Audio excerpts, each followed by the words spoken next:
Yeah, I don't think I have to say which game this actually is. Ladies and gentlemen, welcome to Super Smash Brothers. Even though I've been playing quite a lot of Super Smash Brothers on this channel already, but all of those were extra videos in Super Smash Bros. Ultimate, the final installment in this series. Of course, I'm also going to be Let's Playing all of the Super Smash Bros. Games. Emphasis on the all, because I have all of them. Including this very first one in 1999, where everything got started. A game by Hell Laboratory, where Nintendo's All-Stars actually take the stage and start fighting each other. Pretty incredible idea, if you think about it, how they actually thought of this in the first place. But nowadays, and even back in the day, a very popular fighting game. If only for the fact that it is because of making use of Nintendo's favorite all-star characters, including Mario, Jumpman Mario himself. He of course being the main character, the mascot of Nintendo. He is of course also in this game, therefore its mascot.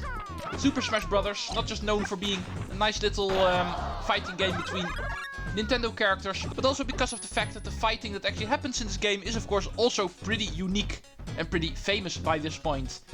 Its famous percentage system instead of an actual HP system, which fighting games traditionally have. And therefore, this game actually became a fan favorite quite quickly. Super Smash Bros., even though pretty simplistic in its very first installment, eventually became Nintendo's main library, you might say. Awesome little game that actually became something very, very great later on, but already started off great with its very first installment back in 1999. So from this point on, you can actually look forward to Super Smash Bros. Let's Plays on this channel. I of course wanted to wait until pretty much all of the games that are before Super Smash Bros. Actually making use of the characters that are in Super Smash Bros. Were played first. And I think by this point I have, and therefore it is a perfect chance to finally start playing this first game in this new series on this channel. I will actually start covering the main menu to get started. As you can see, there's 4 modes to play. Or must I say 2 modes, because the other 2 aren't really playable. But this is all what we have. The option mode and the data mode I'm actually going to cover first, so we can immediately get that out of the way. Let's go into data first.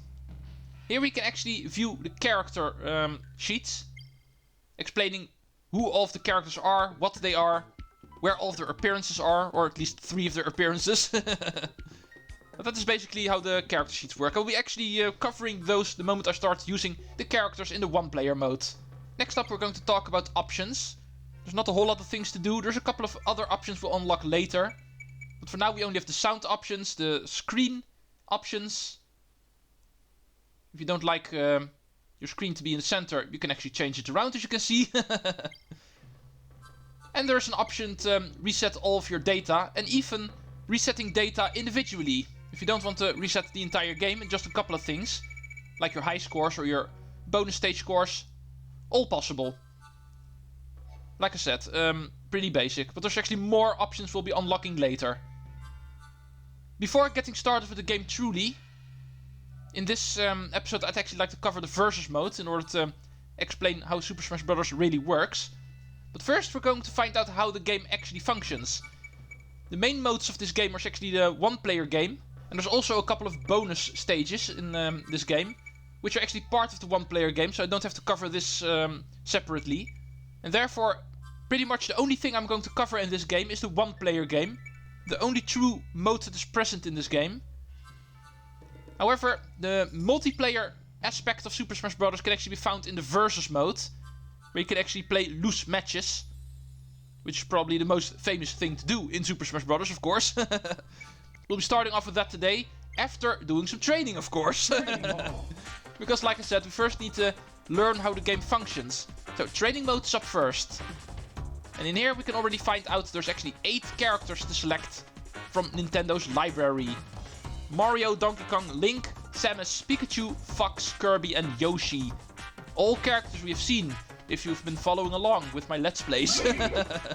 And also take note on the fact that you can actually use multiple costumes. If you press all of the directions on the C buttons, you can actually select up to 4 colors for each character.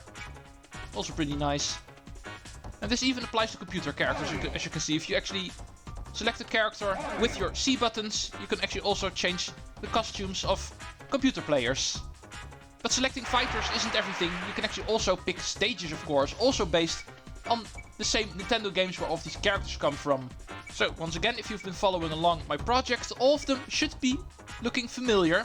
Like this one, for instance. Peach's Castle from Super Mario 64 is the Mario stage of Super Smash Bros.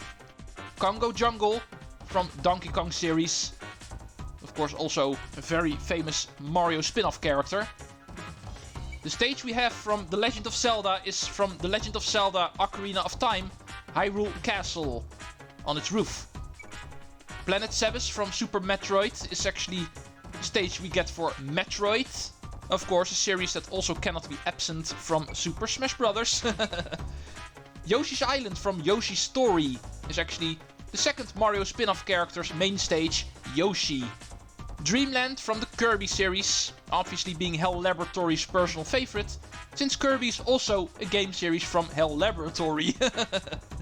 So they definitely like putting this one in. Sector Z, which you probably remember from Star Fox 64.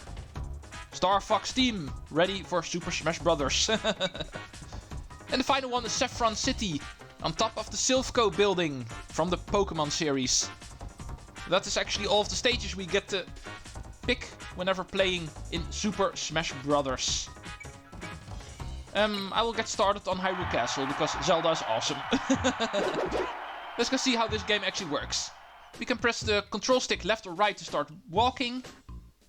Works like this. However, if you think walking is a little bit too slow, you can actually tap your control stick and then your character will start running.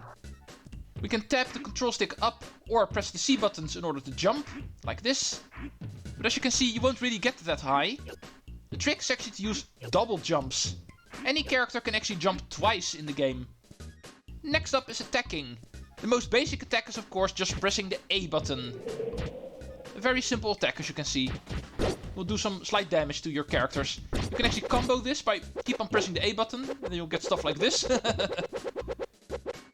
However, you can actually put some more strength in your attacks by actually also using your control stick. If you hold the control stick while pressing A, then you'll get a slightly more powerful attack.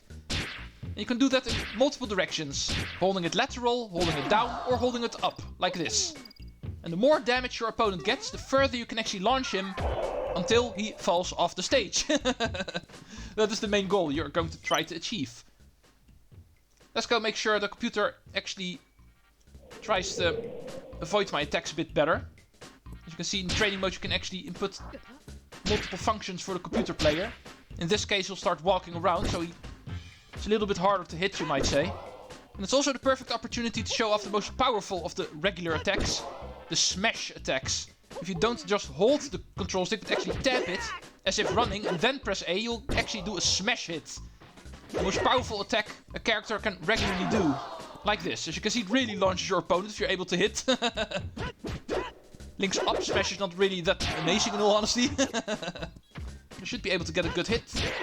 Yeah, like this. Let's try hitting him with a running attack. Like this. Also possible whenever you're running. You can also press A to do running attack. And of course all of your attacks in the air are also possible. Of course also attacks you can actually hold multiple directions, as you can see. So there's plenty of opportunities whenever fighting in this game, as you can see. You can combine all of them to get some good strats. Really get your opponent pinned down and try to get him off the stage as quickly as possible. That said, let's try to up the ante a little bit. Let's put the enemy on evade this time. So he'll not just be running around, but actually be trying to avoid my attacks. He's actually going to flee away from me now. Making it a little bit more challenging to actually hit him, and therefore getting him off the stage. Mario has turned into a coward. Come on. Yeah, there we go. And he's gone. Link wins again. Another option you can actually input for the computer is jump. But let's go start talking about special attacks. The B button is of course also a way to attack. all of the characters will actually use a special attack whenever pressing B. In Link's case, a boomerang, one of its staple weapons. But just like with the regular attacks, you can actually also vary these. If you press down while pressing B, you'll actually get a different attack. In Link's case, actually throwing bombs around. But you can use to explode your opponents. And the up variant is probably the most interesting one, because this is always a recovery attack. Whenever on the ground, it will just function as a spin attack in Link's case. Just a regular way to attack, you might say. However, there's actually a lot more when it comes to the up special. Those actually always function as recovery moves as well. Now, that's actually the next thing I'd like to show off, so let's put him on attack. And the moment he's able to get me off the stage... Oh! Not quite what I had in mind. But anyway, like I was trying to prove, if you actually get knocked off the stage, it does not mean that you automatically lose. If you don't get knocked off the sides entirely, you'll actually have a chance to recover, getting back on the stage. That's actually something regular jumping can help you with, but also the up special. One last attack I can actually also talk about is the grab function. If you actually press the R button, you can actually use a grab move. And Link's one is extra special, because in his case it's actually the hook shot. He's one of two characters that can actually grab enemies from afar. Ooh, nice recovery, Mario. That was actually Mario's recovery move. The up special. The coin jump. But hey, my up special also gave me the ability to survive. Oh, and Mario also knows how to grab. So perhaps we need to learn how to avoid attacks. Press the Z button in order to equip yourself with a shield. Being able to block all of your opponent's attacks. But do be careful, because the shield will decrease in size, as you can see. The longer you hold it and the more attacks it actually receives, it will actually get smaller and eventually will break. But another way to avoid is by actually rolling around. If you're holding your shield and press left or right, you will start rolling and also dodge your opponent's attacks. All of these tricks, combined with the proper strategy, can actually make this game really interesting to play. And probably also one of the reasons why this fighting style is indeed one of the more popular ones up to this day. Alright, next up we're going to talk about items in the game. As you can see here in training mode, you can actually spawn yourself each item in the game. And items are of course also a way to help you win your fights. In this case a motion sensor bomb, which is actually a mine you can place on the ground. You also have stuff like melee weapons, like the Star Rod from the Kirby series. Whenever holding a melee item, you can actually increase your strength of your lateral smash attack. Looks like this. The Star Rod is also immediately a projectile weapon, because it also launches a star. And also be careful for stage hazards, by the way. Bye, Mario. Here in training mode, you also have the ability to change the speed. You can actually decrease it up to a quarter of the regular game speed. So you can see how awesome it looks the moment Link gets launched. And Mario is taking his sweet time taunting. It's also something you can do in this game. But anyway, let's return the speed to normal so I can show off the taunt. If you actually press the L button in this game... No, let's get you out of the way first. If you press the L button, you can actually taunt your opponents like this. Each character will of course have a unique taunt. Usually it works like this. You actually beat up your opponent, knock him off the stage, and the moment he flies away, then you'll start taunting. Like, yeah, I win. Stuff like that. Last thing I can talk about in the training mode is actually the view. You can actually change it to close-up, so you actually get a close-up view of your character. Making it a little bit harder to see where you're going, but it does make it more awesome because you can actually see your character up close. So you can see all of the beautiful animations of all of your attacks. But actually finding your opponent is a little bit harder. Well, I think that actually pretty much rounds up all of the training. You can also use the reset function in order to start everything over, but that one speaks for itself. Let's go exit training. And I think it's time to actually really get started with the game by doing our first actual match in this game. Let's keep the rules simple by starting off with a regular timed match.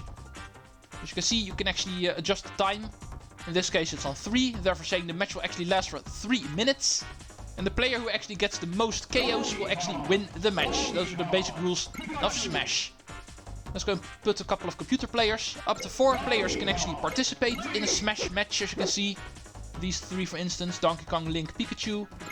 And I'll be playing... yeah, why not? Fox. The famous Fox McCloud. Let's put the computer levels on 3. You can actually adjust how good the computer players are, as you can see. But we're just getting started, so let's not put them too high. I don't want to give away too much about how this game can be difficult. But as you can see, you can also adjust the time. That's also a possibility here. And you also have this function. If you actually press the free-for-all, you can actually change it into team battle. So it's not everybody for itself, but you actually function in a team. Also a possibility to play in this game. But let's get started with the regular free-for-all.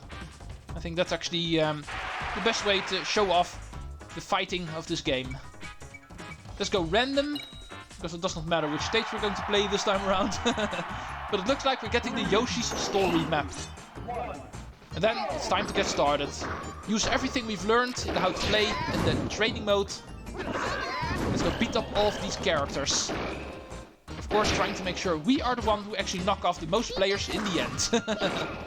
Let's see if I still got it. I do play Smash Ultimate quite a lot nowadays. I also should still remember how the very first one worked. Alright. Still not a single KO yet. Let's see if we can get one of these guys. Right, here's an item, an egg, that actually contains another item. Eggs are an example of container items. This one actually containing a hammer from Donkey Kong. One of the most powerful items in this game. As you can see, it can really destroy your opponents if you use it correctly. Right, here's a new item, the Pokeball. And after using those, a Pokemon will actually pop out who can do certain kinds of things. In this case, a Chansey, who actually gives us a couple of eggs. Oh, be careful for the Bob Bump over there. Very explosive item, obviously. Like Donkey Kong proves over here. And therefore making a self-destruct. So stay around here for too long. These clouds will actually disappear if you stand on them for too long. So this is not a very safe spot to be. Oh. Okay, there goes Pikachu. Donkey Kong is trying to get him. Link actually gets me, so I lose 1 point and Link gets 1. That's how the scoring system works here in time mode, as you can see. Every time you get a KO, you will receive a point, but if you get KO'd, like Donkey Kong down there, you lose a point. But if you actually destroy it yourself, nobody gains a point, but you do lose a point. There's actually also an option to actually increase that to 2 points.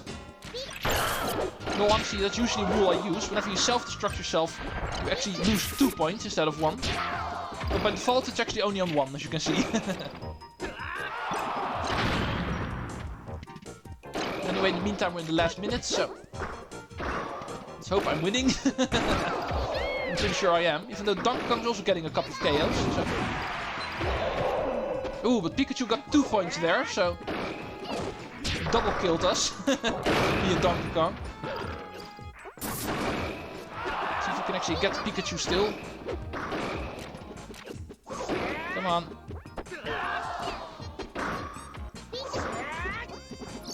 Yeah, got him. Off the stage, even though I did not get the kill, but still. It did cost him a point, so. Link is high damage, so him I can still get in the last couple of seconds. Oh, Donkey Kong also goes off. So I still got a pretty decent amount of points in the end. And therefore, I win. Fox is the winner. As you can see, I got 6 KOs, Donkey Kong got 3, Link 1, Pikachu 2. And then the technical knockouts get subtracted from that. In my case 2, in Donkey Kong's case 5. And the score that remains will actually decide the winner. It's that simple. That is pretty much how a basic match works. Of course, there's also a stock option, where you just fight until you run out of lives, you might say. That is usually the more popular way to fight. Probably something I'll be taking a look at later, in between all of my one-player games. And while we actually return, then I'll actually also talk about the versus options a bit more. As you can see, there's also a couple of things you can adjust here. But for now, I think this is enough. This is just a tutorial episode after all. Next time we're going to do the main gist of this game. The quote-unquote story mode in this game, you might say. The one-player game. Which actually also includes the bonus stages immediately. How the main gist of single-player Smash actually works, we're going to find out in the next episode. Thank you all for watching this tutorial, and see you next time. Treecks out!